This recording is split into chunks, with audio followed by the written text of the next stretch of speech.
The Kentucky Small Business Development Center is a statewide, nationally accredited program that provides no-cost, confidential business coaching and training services. Whether you're just getting started or are ready to expand, we have the tools, resources, and expertise to help you succeed.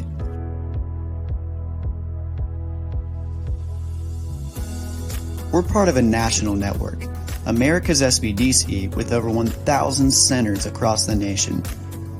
To learn more about how the Kentucky SBDC can serve you, please visit KentuckySBDC.com or email us at info@KentuckySBDC.com. You can also reach us by calling 888-414-7232. Thank you for joining today's webinar. The chat feature is available for you to ask questions and interact with today's speaker. Please take a moment to introduce yourself and where you are watching from today.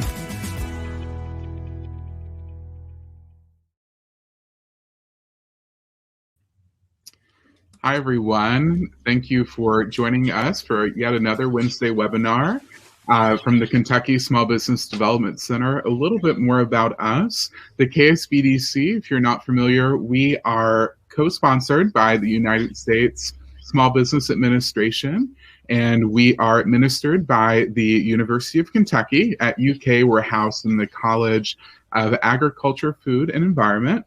And we also have other great partnerships with regional universities, community and private colleges, as well as the private sector. I'm excited you all are here today. My name is JC Phelps, and I'm a business coach with the London, Kentucky SBDC.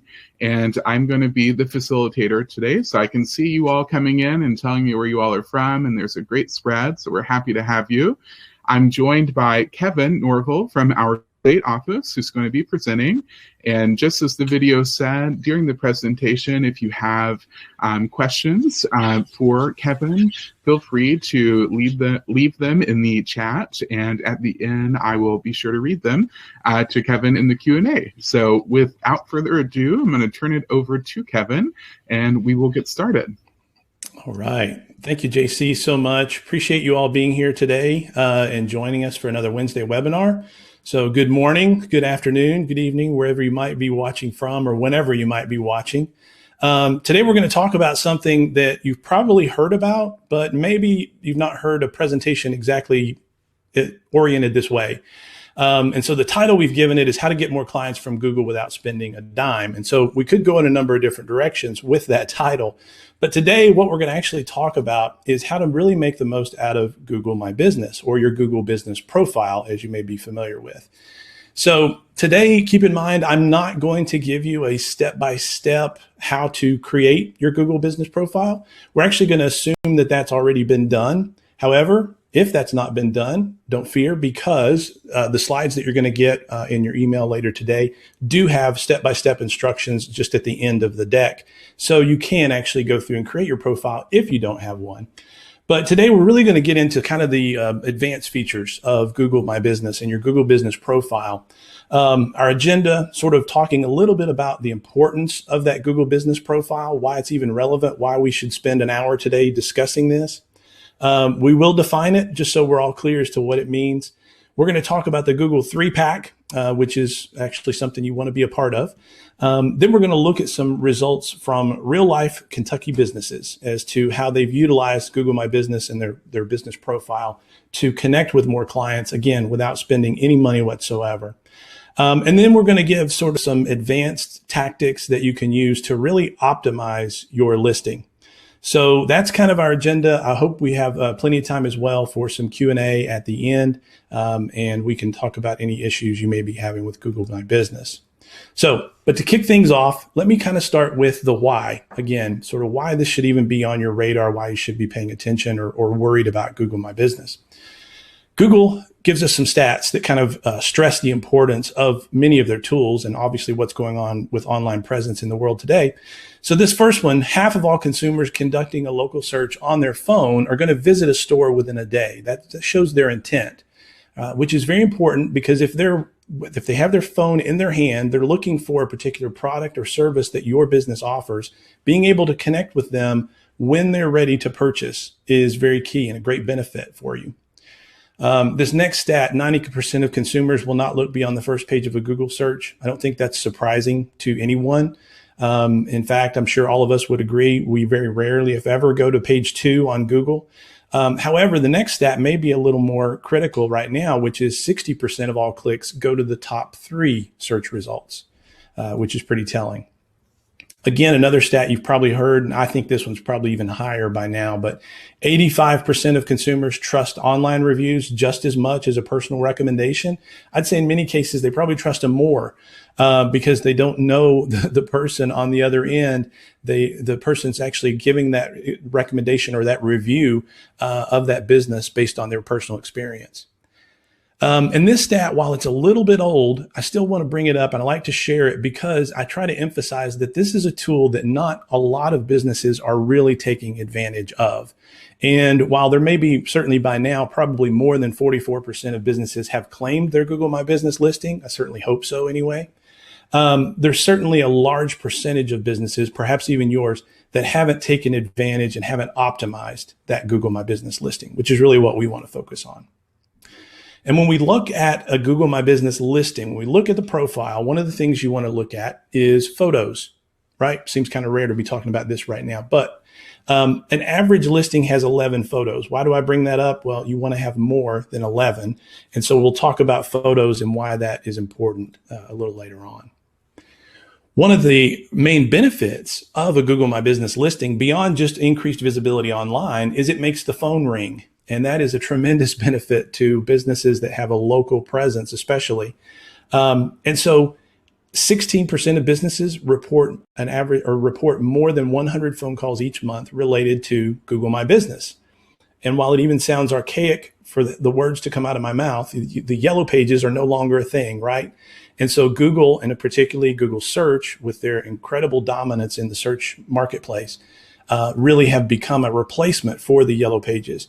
And so if you want customers to call you, one of the great ways and one of the easiest ways for you to get the phone ringing is to optimize your Google My Business listing. So another reason why this is relevant and why this is important, we have to look at sort of what's happening in the SEO world. SEO, as you're aware, search engine optimization, really focuses on your presence from your website and also can look at your presence on social media platforms as well. But traditionally, it's been focused very heavily on what's going on your website. How can you get more traffic to your website? Well, this study that came out last year essentially said that what's happening in the search world today is that Google is providing the answers that most people are searching for. No big surprise. We know that happens right now. You can type in essentially anything you want and Google will give you an answer. If you want to know what time Home Depot closes, you can ask Google and they'll tell you. So what we looked at here with the search engine optimization analysis was that in 2020, over 2/3 of all Google searches resulted in zero click searches, as it's called. So what does that mean? That means Google is giving the searcher the answer without sending them to a website. Right? They're staying on Google's properties. They're not going to your website nearly as often as they would have in the past, even if you did spend a lot of time, money, and effort to optimize your website. So it's very important that if Google's controlling access to those people, they're giving them the answers when they're searching, you want to make sure that your answers, the answers that Google's giving about your business are accurate and up to date. So that's really where we're coming from a why perspective, why this is even relevant and why we're spending another hour, another webinar talking about Google My Business. So let's go ahead and define the profile. So just so we're all on the same page about what a business profile is and what it looks like. You've all seen them, I'm sure. So here you'll notice that this is on a screenshot from a mobile device. You'll see at the top, these profiles are going to have photos and videos. The important thing to remember, though, is that those are photos and videos that either you've uploaded or your clients and or customers have uploaded. So it's not something that, again, you want to be in control of what gets displayed on the results. So you want to maintain and optimize your profile to the best extent possible. Underneath the photos and videos, it'll obviously have the business name. You'll see things here like a number of reviews. You see this particular Village Tailor and Cleaners has a rating of 4.6. They've got 21 reviews. It tells you the category of business they're in. They're a tailor in New York City. It tells you if their business is open at the current time. Again, they're getting that from the profile and based on the hours of operation. You can see in the overview section, it has certain calls to action, like a call button, a directions button, so that it'll open the map and give them directions to your location. It also lets the user save this particular profile for later use, if they want to save the profile so they can come back to it. And it gives them a button that they can click to go to your website. And then finally, obviously, you have the location, the address, which will open in Maps, and then the hours. So that's the anatomy, the basic anatomy, right, of a business profile on Google. There's a lot more features you can add, but these are the basic ones. These are the ones that are going to be visible whenever someone looks at your profile on Google, and in this case, from a mobile device. Now, business profiles will appear on Google Search and on Google Maps, right? It's important to recognize two different properties, two different platforms there, but they're very closely tied together. Google says that up-to-date business profiles are 2.7 times more likely to be considered reputable, which makes sense. If you go to search for a business and you can't find anything about them online, it's going to make you question, well, how long has this guy been in business? Do they really, know what they're doing? Your reputation as a business really comes into play if people can't find out information about you. Now, on the Google Maps side, as we note, again, the whole importance here is making sure the information is up to date. Google says that up-to-date profiles are 70% more likely to attract visits, location visits, and 50% more likely to lead directly to a purchase. And again, the importance of making sure that your information is valid and is up to date. Let's take hours of operation just as a basic example. If your hours of operation are incorrect and someone looks at their phone at 8:20 in the evening and says, okay, yeah, I see that this business closes at 9, they get in their car and they drive across town only to find out that, no, you changed your hours last week and you went back to closing at 8 o'clock. That's probably going to get you a negative review, if not a very disgruntled potential client. So making sure that all of that stuff stays up to date and current is very, very important. Now, Google My Business, of course, will obviously work across all devices, whether it's desktop, laptop, tablet, but the one that we always try to emphasize and make sure people understand the importance of is that mobile phone, which becomes the shopper's main companion when they're going out to look for a particular product or service. So I told you I'm not going to give you the details and the walkthrough of how to do this step by step, but I will share with you that basically to get started, you're going to go to google.com/business and actually claim your profile if you haven't already claimed it, or if you can't find a profile for your business, you'll want to go ahead and create one. And the detailed slides on how to do all of that are going to be included in the slides that we share with you. So you'll have that. Okay, so let's get started. One of the advanced things we like to talk about with Google My Business is the 3-pack. So this is what the 3-pack looks like. You'll see on this one, it's a little bit blurry here because of the screenshot. But what I searched for was electricians in Louisville, Kentucky, and 3 results came up. And so that is what we call the 3-pack. Google doesn't display all of the electricians in Kentucky. They're only displaying, or in Louisville, they're only displaying the top 3.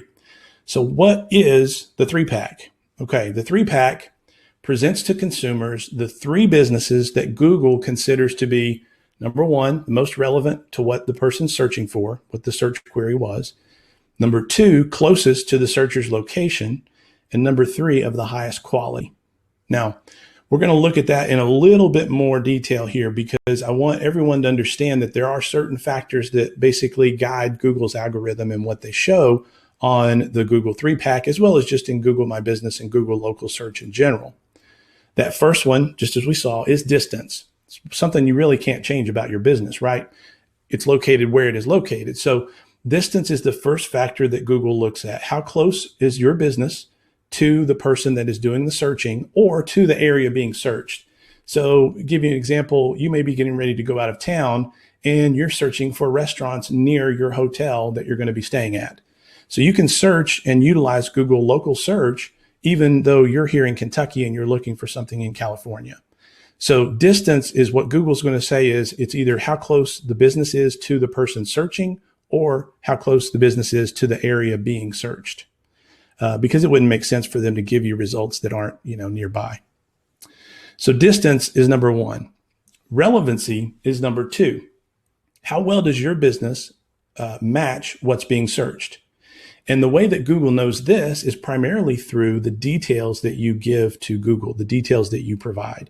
Those details are critically important for you. So if Google gives you 750 characters to describe your business, you want to use all 750 of those if you can. And you want to use keywords that are relevant to your business. So making sure that you describe your business as accurately as possible will help determine your relevancy and therefore increase the number of times your business matches a particular search that's taking place. And then the third one is prominence. Prominence is how well known your business is. So Google would also substitute quality here. In other words, can Google find out additional information about your business? Are you listed in a Chamber of Commerce directory? Are you listed in an industry or trade association? Are you listed in another local business directory? Is there other information that's on your website that would be relevant to this person that's doing the search? So Google will use those three things every time a person searches to determine where your listing is going to come up. It's not just random. It's not just luck of the draw. It's going to depend on those three factors: distance, relevance, and prominence. And as you're going to see, there's certain things that you can do, certain actions that you can take with your business profile to increase. You can't really increase your distance, right? But you can increase your relevance and you can increase your prominence. So we're going to focus on those for the most part of today. So the other thing I wanted to do is share with you some real world results from an actual Google business profile. It's all great to say how wonderful the tool is, but until you actually see the benefits that a business achieves by using the profile, I don't think it really drives the point home as well. So we're going to take a look at that. Now, the great thing about Google My Business, besides that it's free, right, is that it's very easy to use. You don't have to pay someone to maintain it or to update it or to design things on it. It's not like you have to hire someone to run it for you. But another great thing is all of the tools you need are really available to you in one spot in your dashboard.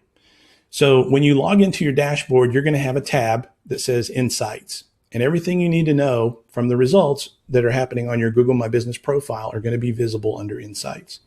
That means you don't have to install any complicated code. You don't have to copy and paste any code from Google Analytics to your website to do this. It's already done for you. All you have to do is log in and view the results. So let's take a look at some of the insights you can see. What are some of the things that Google will measure that will allow you to determine how successful you're being with your Google My Business profile? So the insights are going to tell you how customers find your profile, what search queries they're using, what words did they actually search for that caused your business to come up? Where did they find you? What did they do on your particular profile? Did they click on the button that they wanted directions? Did they click on the call button and call your business? Did they view your photos? Did they leave a review? All of those things are going to be available to you from the Insights tab within Google My Business.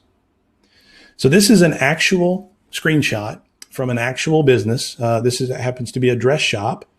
And I've worked with this client for some time, but I wanted to share with you just some general information about the results she's having. So under the Insights tab, and actually this is actually showing up on the homepage of your dashboard, it will show you kind of a high level overview, how many people are seeing your profile. So this is for the past 28 days. You can see that the views that are listed, almost 15,000. Searches are just under 12.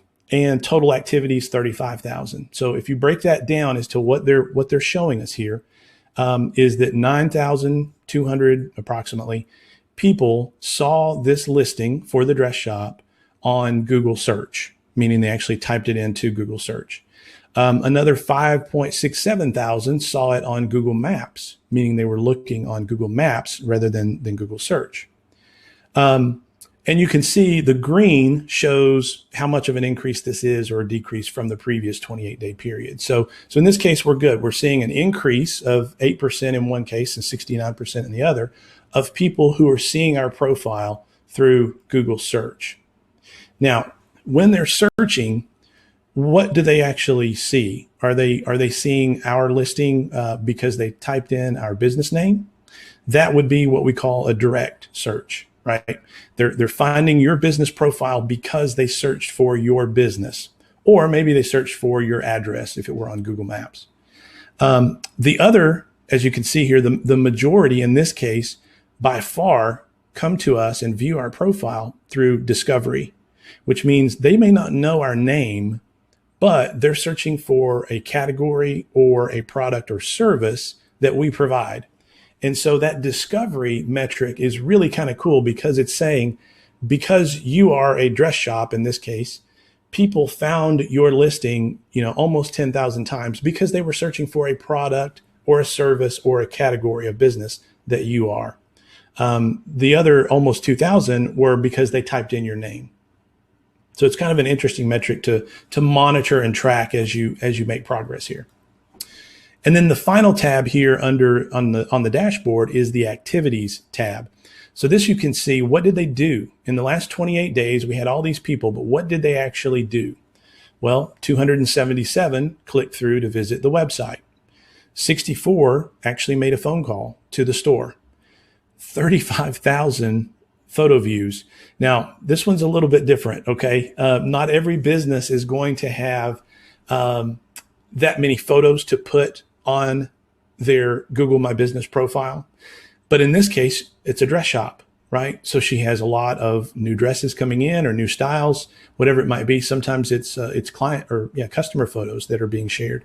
So her photo views are just through the roof, 35,000 photo views on her Google My Business profile. And that's an increase of almost 28% from the previous month. All right, so that is the basic of what you'll see on your Google dashboard when you log into your profile. I mentioned this before, but I wanted to show it because it comes up in a number of different situations. Just being able to distinguish between people are viewing you because they searched directly for your name, right, which would be in green, or because they searched for a category, product, or service that your business matches. So in that case, almost always your discovery searches will be higher than your direct searches. Now, Google My Business gives you some additional stats and graphs that you can use to track. The great thing is you can, just by clicking one button, you can view this on a weekly basis, a monthly basis, or a quarterly basis. So in this case, I just wanted to show you a quarterly trend. So for the last quarter, this particular business has 41,000 views on through Google My Business, through their Google Business profile. And you can see the breakdown here on how many of those came through search versus came through maps. Again, we talked about actions. What actions are they taking when they view your profile? And so here you get to see how many of those resulted in phone calls versus asking for directions versus visiting their website. In this case, something happened back here, right, which would probably want to merit a little bit of investigation. What happened whenever this was, and if I had the website up live, we could actually pinpoint the exact date. But something caused an increase, caused a boost in searches and customer actions right around the middle to late September. It'd be interesting to see what that was. Was it a post that maybe you put out on your Google My Business profile? Was it something else that you did? Ran an ad on social media, something on your website? Was there some local media coverage? Could have been a number of different things, but it's kind of helpful to sometimes look at those spikes to see what caused them. And then the other section you're going to see are all of the reviews that customers have left you. Now, we're going to talk about reviews in more detail coming up, but the main thing I want to emphasize to you is we cannot get away from customer reviews. I get questions all the time. Well, can I turn off the reviews component? I want everything else, but I just want to turn off the reviews. No, you can't. In essence, if anything, this reviews component is going to become more important and more prominent as we move forward with Google My Business. So what you can do is you have to take the good with the bad. You certainly want to, a best practice is to respond to every review, okay? Whether it's good or bad, you want to respond to every review. You thank the people for the positive reviews. If it's a negative review, your goal should be one thing and one thing only. Show an intent and a willingness to resolve the issue. This is not the time or the place to argue or to accuse or to, put any sort of negative into the conversation that already exists. In fact, the best thing you could probably do is say, hey, I'm so sorry you had a bad experience. Would you care giving me a call so we can find out what happened? Because what you're doing when you think about the reviews, that review and your interaction with the person leaving that review is not really for the person leaving the review. It's for the hundreds and the thousands of people who are going to read about that review later on. And so what you want to do is show your willingness to work with a person to resolve an issue, whether or not the issue is legitimate or not, right? We know that there are times when these issues are not legitimate, but at least in this instance, you're showing an initiative as the business owner to reach out and try to make things right to the extent possible. Now, the good thing is a person viewing this review later on, they're only going to see the initial comment and your response. There's no other back and forth. It's not like a message board where you're going to see comment after comment. Thankfully, that's not the case. But it's very important to make sure to respond to every review. Okay, so you can see this client, I need to call her and let her know, hey, you're behind on responding to reviews.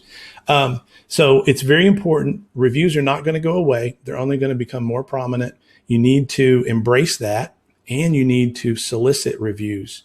Start with your happiest customers. Just ask them, hey, if you had a great experience, I'd love it if you could give us a review on Google. And then provide them with the link. You'll get that link through your dashboard on Google My Business dashboard. So make it a part of the way in which you do business. If it's, after the checkout, if it's printed on the invoice or the receipt, if you have a standard follow-up that you send an email 2 weeks later, whatever it is, make reviews part of the way in which you do business, because reviews are going to increase your visibility. It shows a number of things to Google, and Google's the one that's ultimately determining whether or not you're going to be visible. It's showing Google that you're responding to customer issues, right? Whether good or bad, you're responding to the customer, which makes for a positive customer experience. It also shows Google that you are active in managing your listing, which again is giving you a little bit of a bump in terms of the both the prominence and the relevance. So very important. Can't emphasize it enough, and we're going to come back to it at some point as well to talk about reviews. I'm sure we'll have some questions about reviews, so feel free to post those if you have. But reviews are not going away. All right, so now we're going to shift and look at another business that I've worked with. This was a local eye doctor. You notice I put that in parentheses. I'll explain why in a minute. So what's helpful here is you can see what's your busiest day of the week. What day of the week do the phones ring the most often from Google, right? So you can kind of get an idea of, planning for even staffing purposes. Google will actually show you enough trending data to give you an idea. Hey, your phone's going to ring from potentially new customers on, Wednesday or Monday most frequently. It's kind of interesting here how across the board, Monday, Tuesday, and Wednesday seem to be pretty consistent. And then as we get towards the weekend, the calls drop off.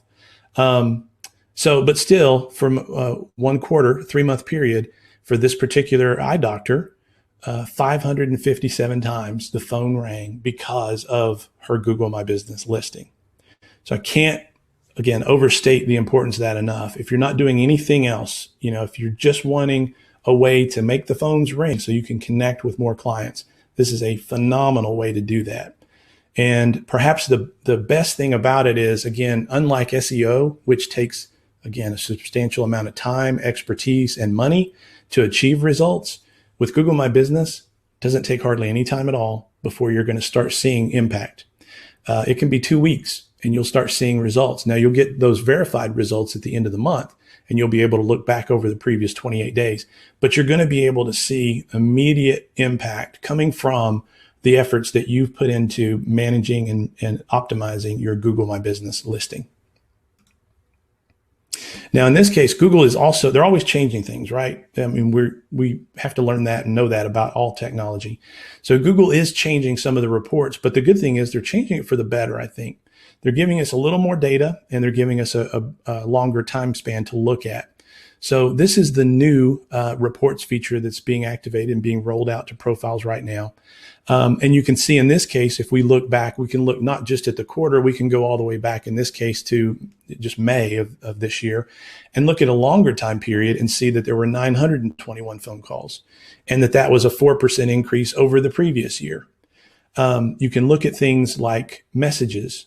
Messages is one of those features that a lot of people don't turn on because it is optional, but a lot of people, especially younger generation now, they don't like picking up the phone and calling someone, but they would be much more comfortable clicking on the message feature and sending you a message. Now, if you turn that feature on, you've got to be willing to respond to those messages. If you don't, if there are messages that go with no response listed, Google will actually shut that feature off for your business. But it's one of those things that if you want to connect with customers and you want to be able to respond to those types of questions that they may have that they don't feel comfortable calling you, you can turn on the messaging feature. So the other thing is, obviously, this would show things like bookings. You can connect, if you're a service-based business and you're offering appointments, you can actually connect your Google My Business listing, your profile, to a booking appointment service. And then that way people can book appointments directly from your Google My Business profile. So all sorts of really advanced things that are going on here. But again, this one, we're just looking at phone calls because who doesn't want the phone to ring if it's new customers? Photo views, we mentioned kind of at the start that you want to put, more photos out there. People want photos. Consumers show that, time and time again, they want to see photos of the business that they're going to be doing business with, of the restaurant they're going to be eating at, of the hotel they're going to be staying at.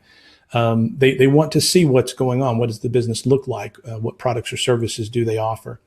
Who are the staff? I mean, if you don't have products, take pictures of the staff, but make these photos important, make them relevant, and actually upload them to your profile. So in this case, this is an eye doctor, right? So what does she sell? Well, probably a line of frames, glasses, that type of thing for her practice. But here she's done a great job of actually using photo views. So people are looking at her pictures time and time again. And Google even says down here at the bottom, your photos received 462% more views than similar businesses. So that tells me she's doing a great job compared to other optometrists or eye care doctors with her photos, with uploading photos that are relevant. So, okay, so that gave you a little feel for the types of information that people are going to be looking for and that you're going to be able to see after they engage with your profile. So now let's get into the 4 things you can do today, right, to start optimizing your Google business listing. So the first one, right from the start, is to nap consistency. I always say it wrong because it doesn't say nap consistently. I'm not telling you to go take a nap, although I think everybody would appreciate that advice. Nap consistency. Now, NAP in this case stands for name, address, and phone. Okay. And this may seem trivial, but this actually, I can't tell you how many businesses have an issue with this.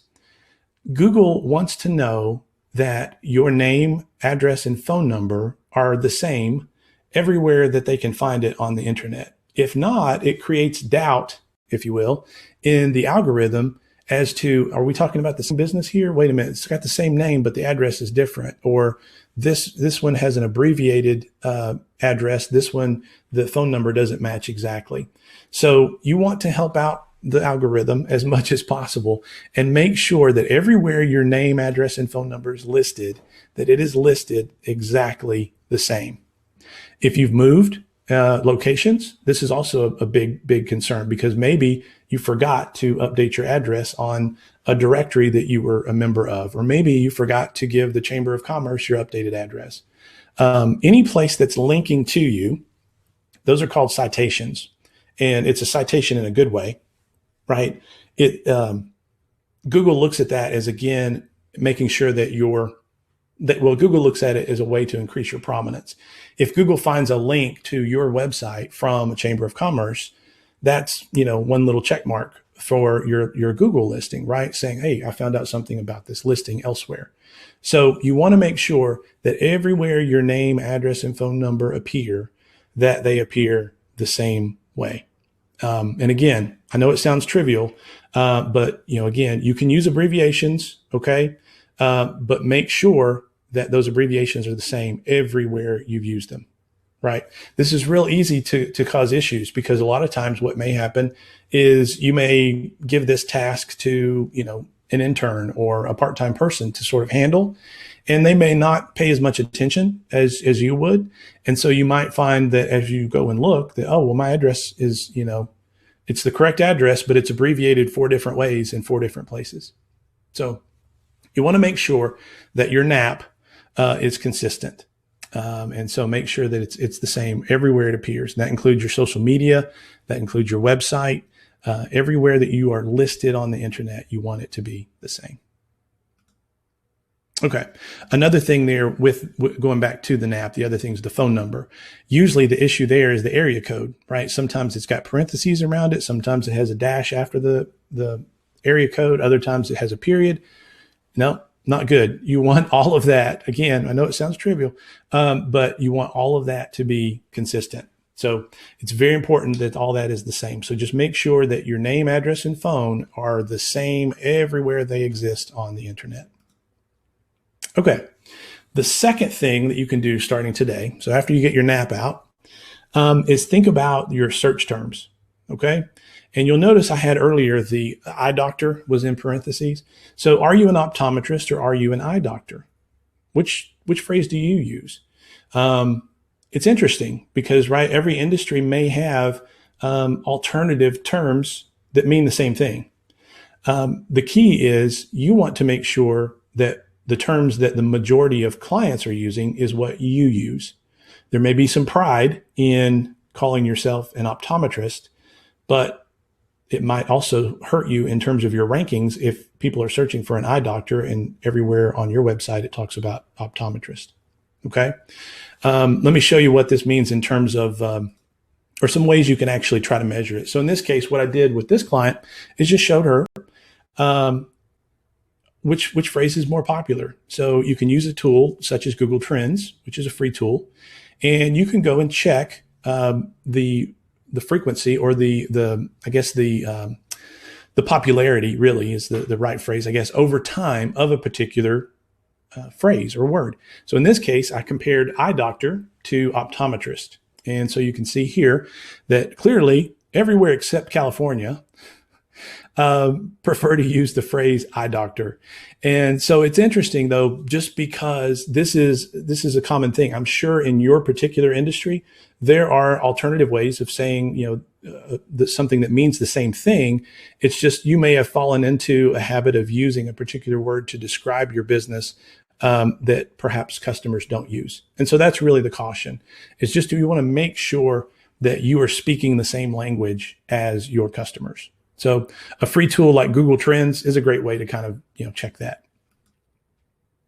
The other thing that Google My Business will help you with is it will show you what people are actually searching for when your listing came up. So in this case, under those advanced reporting that I showed you earlier, you can actually look at the breakdown and see, okay, yeah, the top search result was eye doctor near me. Next search result was eye doctor in the location of the town with KY abbreviated. The next one was eye doctor, again, the city spelled out, Kentucky spelled out. Another one was eye doctors near me. And then finally, the top one, or the fifth one in the list, was optometrist. So again, just a simple example, but again, I think it kind of stresses the importance of making sure that you are using the right keywords in your Google My Business profile. So I hope that's helpful. All right, we talked again about photos, and you want to add lots of photos and videos. You want these photos to be taken by you, okay, or somebody that works for you. And a couple of things that you want to stay away from are no stock photos, okay? Sometimes people will think, oh, well, I don't really have any photos and I want to look more professional or like a larger organization, so I'll use some stock photos in my profile listing. Now, Google knows every stock photo that exists, and so Google will remove those from a GMB listing. So you don't want to use stock photos. The other thing is you don't want the photos to look, honestly, you don't want them to look too polished or too professional, because it will almost give the appearance that it's not an accurate, not an authentic photo. So the best thing to do is take your phone and, you could still make a good photo. I'm just saying, don't feel like you have to do studio type work for these photos, but you want to add them and you want to add more frequently. So the importance of photos, again, as we look at actual views, you start to see the number of times that a business photo gets viewed In this case, you start to see, this is, I think, going back to the dress shop. So you can see the thousands of times that the photos are viewed. So people are seeing those and they're making that connection back to your business as a result. Some Google stats that they share with us: 60% of consumers say that local search results with good images capture their attention and push them towards a decision. So photos help. I think we all would agree, if we're looking at a restaurant and we're doing a Google search about that restaurant, we want to see some good photos of the types of food we're going to get there. The same goes true, though, if you're working with just about any type of business that you're going to be conducting business with. You want to see, what does the office look like if I'm going here for, a health visit? If it's I think somebody in the chat was a contractor. What are some examples of their finished work that I can see that show, again, what I'm going to be, who I'm going to be working with. So Google recommends, again, uploading a variety of images, not just all products. Don't just, take 15 or 20 products and put them all up there, but make it a variety. If you, in most instances, you're talking about a physical location. So get outside and take a picture of the building from across the street, on a nice, pretty day. Don't get out there when it's raining or, dark and gray and all that. But get a nice picture. Take pictures of the interior, take pictures of your staff, take pictures of products, obviously, take behind the scenes shots of your crew out working, at a job site, whatever it might be. Use that as a way to really showcase your work and the ways in which you're going to help a particular client. Here it talks about, the need to kind of avoid overly professional photography. It can actually make people sort of question if you're real. And again, stay away from stock photos, because we know that Google's going to find those and they're going to delete them. So, and the fourth thing that you can do to make sure that your Google My Business listing is optimized is ask for and respond to reviews. You really have to make this part of your business. It won't happen any other way unless you make a concerted effort to request reviews. One of the businesses I worked with, they put a sign up right at the checkout stand. If you had a good experience, if you love our products or love our food, please go on Google and give us a review. It means so much. And right there, they had a QR code that a person could take out their phone, snap a pic of the QR code, be taken immediately to the website where they could leave that review. Make it easy for the customer. Make it easy for them to leave that review and then go and respond to the review. Okay. Don't leave it sitting there, whether it's good, bad, or indifferent. Make sure you respond. If you work with clients and have a really good working relationship, you might even instruct them on that certain reviews, i.e. those with keywords in them, actually mean more than just a star rating. So, you've seen the review. Anybody can go and say, yeah, I give it 4 stars. Great, good experience. But you don't have to enter comments. If they enter comments and say, this is the best eye doctor I've ever been to, right? That means a lot more, because Google will utilize those keywords to help determine, again, prominence and relevance for your particular listing. So it's not just that you got 4 stars, but you got 4 stars as well as a really nice compliment. So review process, again, responding to negative reviews, just show your willingness to try and make it right. Now you can get into some real sticky situations if you feel like a competitor is purposefully trying to manipulate reviews. That probably calls for a more in-depth discussion to figure out how you're going to do that. The important thing to note is Google will not remove a review unless it violates their terms and conditions. And so if there were threats mentioned or, anything, vulgarity, those types of things, they will remove those, but they will not remove a negative review just because you said, it wasn't fair. So you just have to respond to it and deal with it and move on. The best way to deal with negative reviews is to get more positive reviews and push the negative down. Okay. And I know that's easier said than done. So back to this stat that we saw at the beginning, 85% of consumers trust online reviews. That's only going to increase if it's not already increased. The importance of online reviews, again, cannot be overstated. I think every business that conducts business in the public setting needs to be collecting reviews. You need to do it regardless of what type of business you have. You need to be asking for and responding to those reviews. And so very, very important. Again, just some tips on, you're going to have to remind customers to leave reviews. You can't just hope that they do it.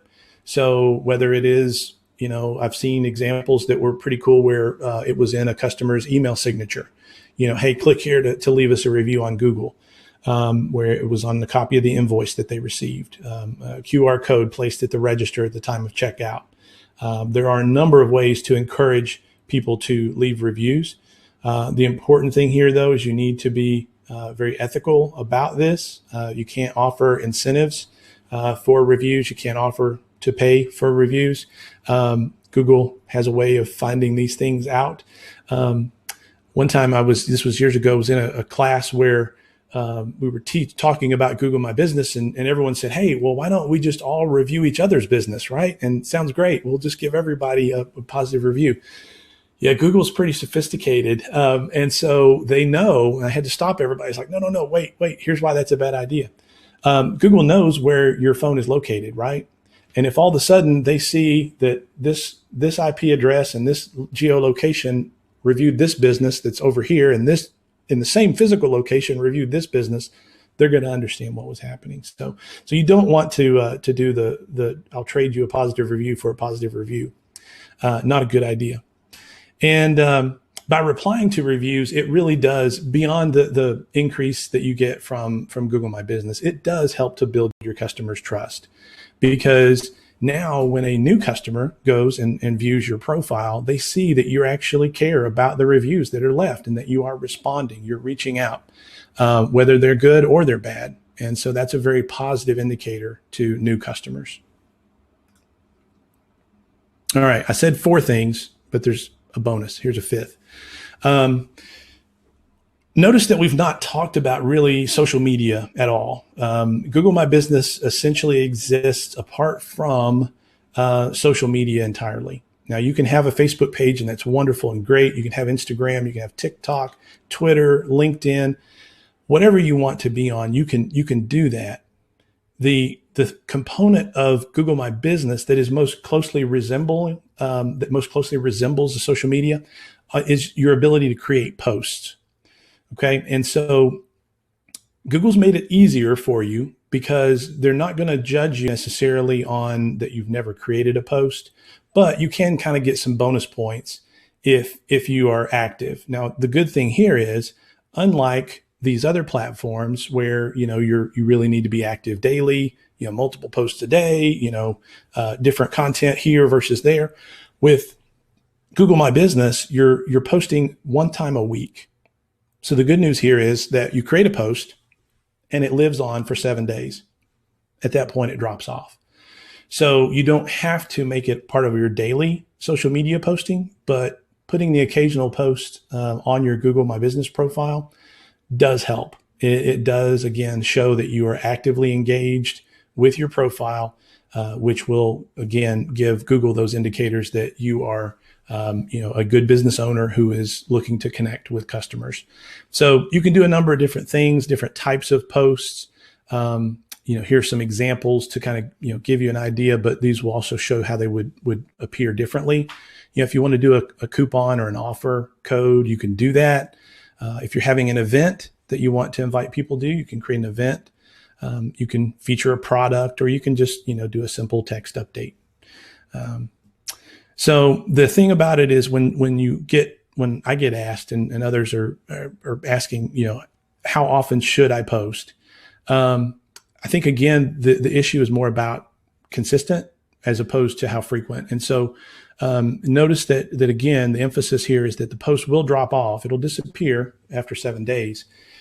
So what my recommendation has been, and one that I've found from other various digital media agencies, is kind of the same thing. At least put one post up a week, and it's gonna help. It's gonna pay off, and certainly it's not that big of a time consuming issue. All right. So I see that I have driven us all the way up until 10 minutes until the top of the hour. So So I apologize for yammering on, but hopefully you found some of that information beneficial. And JC, welcome back. I know we've got some questions in the chat. I've just not paid much attention to them. So we'll address questions now if anyone has any. Sure, that's what I'm here for. And again, you all, please feel free to add more questions, but we'll start with the first one, and it has to do with dual Google My Business profiles. So this individual has two businesses, two different locations, one in Kentucky, one in Florida. The Florida location is new and only has a few reviews on Google. It's the same service in both states. However, they want to know, is it possible to have those Kentucky reviews populate the Florida location as well when they go in and search, or are they completely separate entities? Great question. Yep. Thank you for that. So there's a couple of things we can talk about here. Number one is, you're going to, they will be separate, but they're also separate for a couple of reasons, not, the least of which we've talked about in regards to, you need two separate profiles for each of those listings. So you will want that, but again, you will have to build those up over time.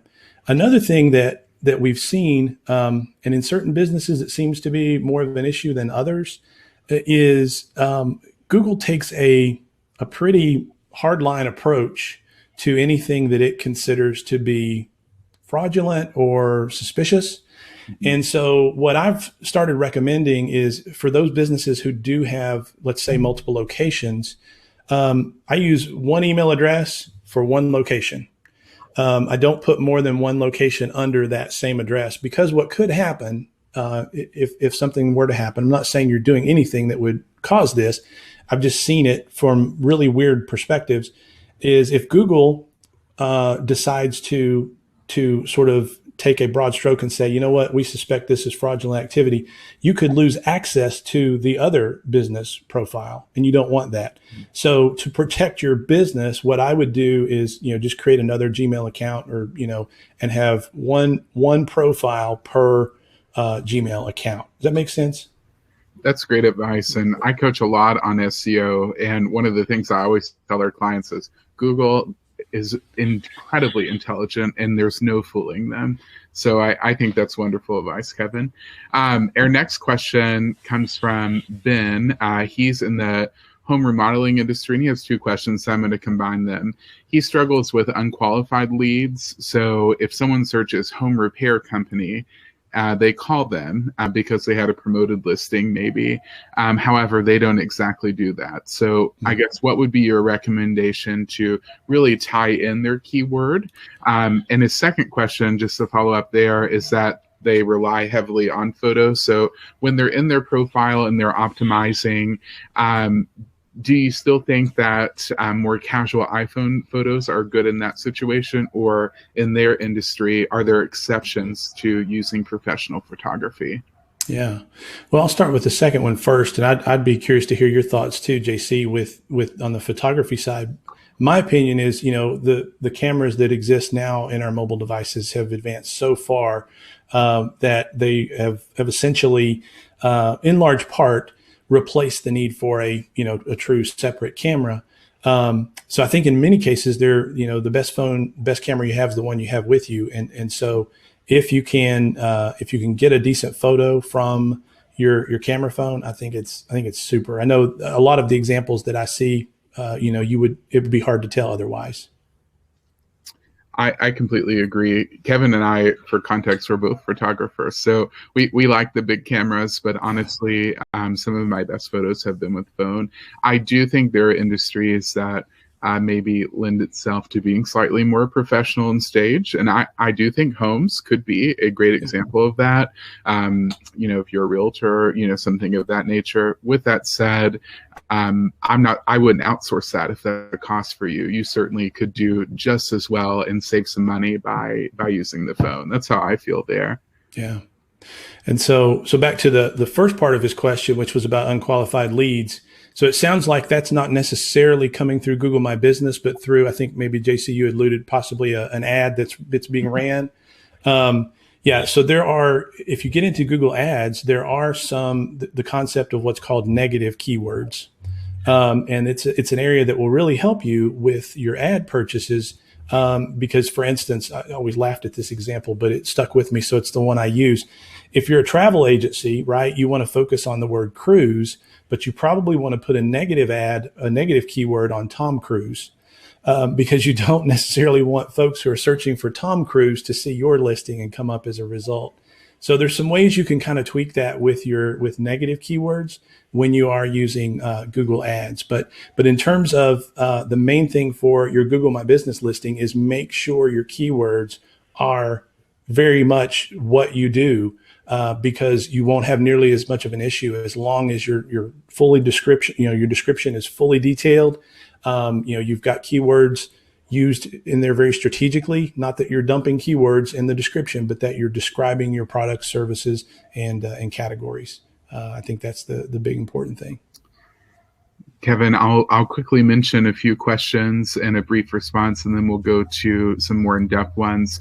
Debbie asked about cross-posting from social. If you have a great photo that you're using on your Facebook or Instagram for your nonprofit, absolutely, you can take that same photo and upload, and that saves you time. You just want to make sure to take time to put them on each platform and to use Google with regularity.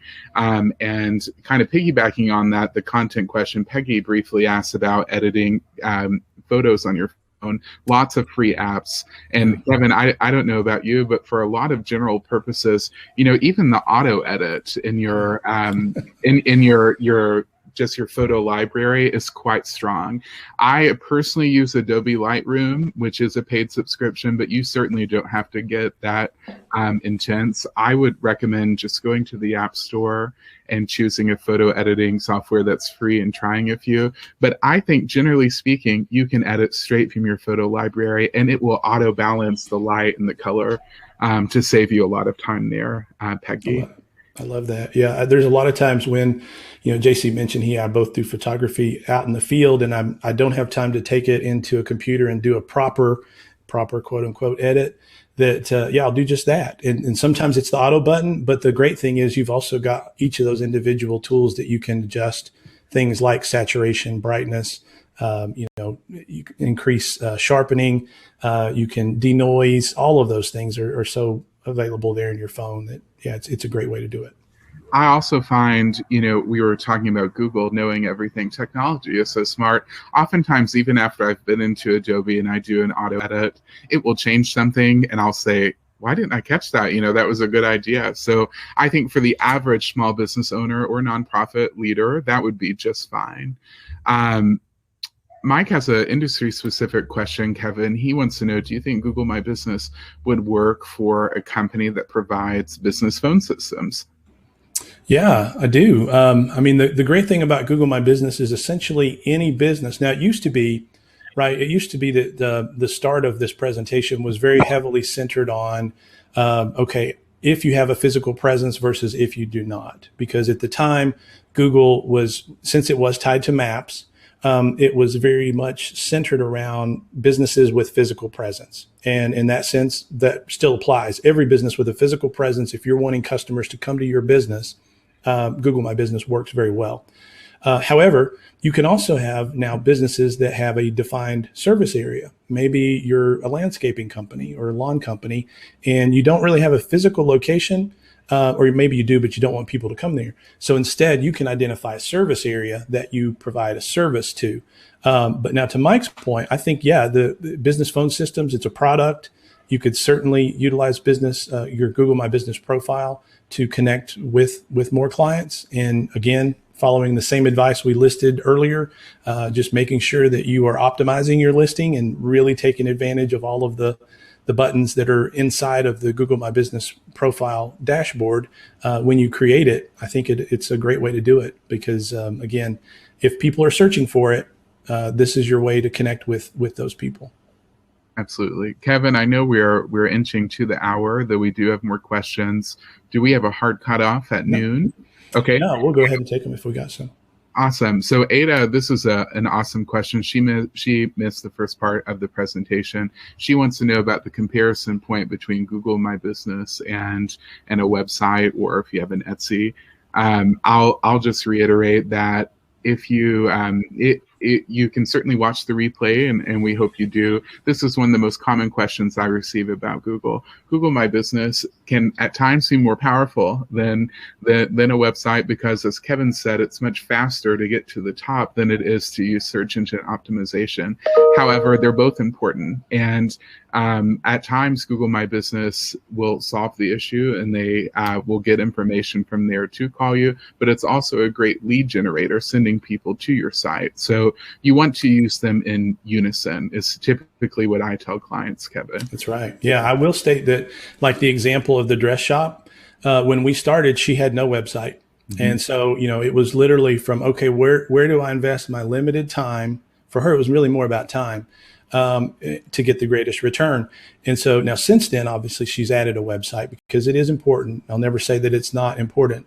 But at least when she started, there was no website. So it started just as a freestanding Google My Business profile. Then she actually graduated to, Google will create a free website for you based on your profile. And I see a few of those out there. And so they're very, very usable, very easy to work. And so, if that's the way you want to start, you can certainly do that. Our next question is, you mentioned, that your information needs to be consistent. If you have different businesses with the same name, maybe different locations is what the question's referring to, but different addresses and phone number, that is not a problem, correct? You just need to make sure they're separated. Correct. That's right. You want them ideally just to protect, a level of protection so you don't lose access to something if something goes wrong. Because what happens is, Google will suspend a listing if it suspects something's happening, and it can be something very innocent that would cause Google to take that action. But you don't want to lose access to your other listings. So that's why I recommend keeping them separate. And then obviously, making sure that you build out both profiles independent of one another, because they will have different addresses, and you'll get reviews that, again, will not cross over. You'll just have reviews for each location. That's a great answer. Angela asked a question that I think we all deal with, and it has to do with spam calls and whether or not it's legitimate. So she's getting phone calls weekly telling her that her Google listings are not up to date or complete. Do you think these are actually from Google, or do you consider this spam? Yeah, gosh, I get them too. Angela, I do. And in our limited interactions with Google, the Kentucky SBDC is a Grow with Google partner. That's been a common question that we bring up. And their response is, hey, we do not call clients. We will not be calling a business to tell you it's out of date. So it is someone who is attempting to get you to pay for something, and try to rope you in on whatever service it is that they want to sell you. But it's not Google.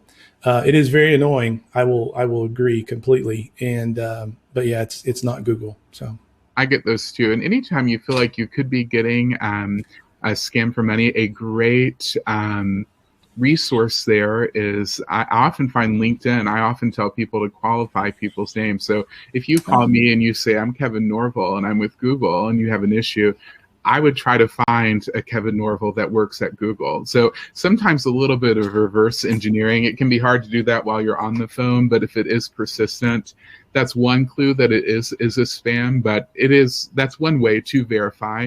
Oftentimes, if people have valid employment. Peggy briefly just said she's tried her iPhone for pictures with no success. Any tips? Kevin, I'm sure, has something to say or two. I would say, one, the biggest thing with your phone camera and with any camera is your lighting.